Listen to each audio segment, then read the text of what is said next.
네, 이민찬 기자가 나왔습니다. 첫 번째 주제는요.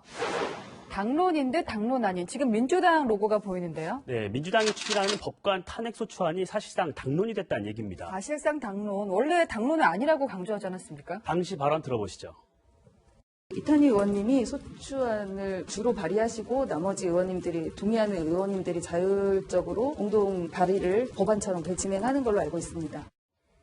민주당은 지난주 두 차례 의총을 열었는데요. 네. 법관 탄핵에 대한 우려의 목소리도 적지 않았다고 합니다. 이 때문에 탄핵은 추진하되 당론이 아닌 자율투표로 결정했죠. 자, 그런데 왜 사실상 당론이라고 하는 건가요? 이 탄핵안 발의를 추진 중인 이탄희 의원, 예. 당시 서명을 받을 때 111명이었는데요. 법관을 탄핵하려면 제적의원 3분의 1 이상 발의에 과반 이상 찬성을 해야 합니다. 네. 현재 탄핵안에 서명한 의원이 의결 정족수인 150명이 넘은 것으로 전해집니다. 탄핵이 사실상 가시화된 겁니다. 네. 자, 민주당 의원들이 찬성하는 이유도 알아봐야겠죠. 네, 일부 시민단체가 운영하는 홈페이지인데요. 국회는 사법농단 법관을 탄핵하라는 캠페인을 벌이고 있습니다. 각 당 지도부 사무실 전화번호를 공개했고 네. 국회의원 300명 전원의 사진과 함께 탄핵 찬반 여부를 표시해뒀습니다.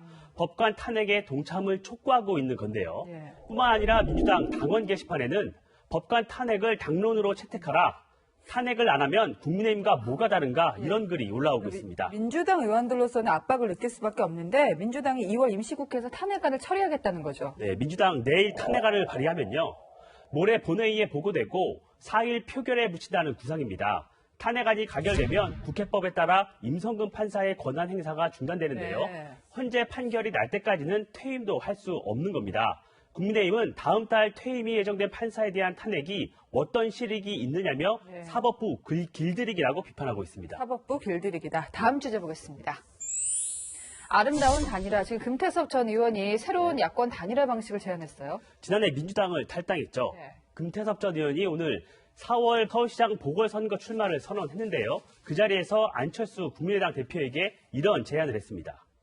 국민의당 안철수 후보에게 양 당의 경선이 진행되는 기간 동안 단일 후보 선출을 위한 제3지대 경선을 제안합니다. 두 사람이 먼저 단일화 경선을 하고 예. 승리한 사람이 오는 3월 확정되는 국민의힘 후보와 다시 단일화 경선을 하면 된다는 건데요. 이를 두고 국민의힘 정진석 공관위원장은 가장 아름다운 단일화라고 평가했습니다. 단일화 방안이 명확하고 단순하게 정리돼 가고 있기 때문이란 겁니다. 자, 미세하게 조금 다른데 김종인 위원장 같은 경우는 3월에 3자 경선하자. 또 안철수 대표는 국민의힘 본 경선에 참여하는 방안. 이렇게 좀 생각이 다른 상황인데 생각이 좀 궁금합니다. 두 사람의. 네, 먼저 안철수 대표 목소리 들어보시죠. 네. 금태섭 전 의원 제3지대 단일화 경선 제안했는데 이미 국힘에 제안을 드렸고 내부에서 논의가 진행되고 있다고 알고 있습니다. 안 대표는 국민의힘 본선 경선에 참여하겠다는 뜻을 재차 밝힌 건데요. 네. 김 위원장의 입장은 단호합니다. 김 위원장 오늘도 국민의힘 경선을 시작했기 때문에 다른 사람들이 끼어들 수 없다고 못 박았습니다. 야권 단일화 논의 결국 한 발짝도 나가지 못한 건데요. 그래서 오늘의 열왕야랑은 밀당 그만으로 정해봤습니다. 네, 밀당이 길어지면 보는 국민들도 지루하겠죠. 지금까지 열왕야랑이었습니다.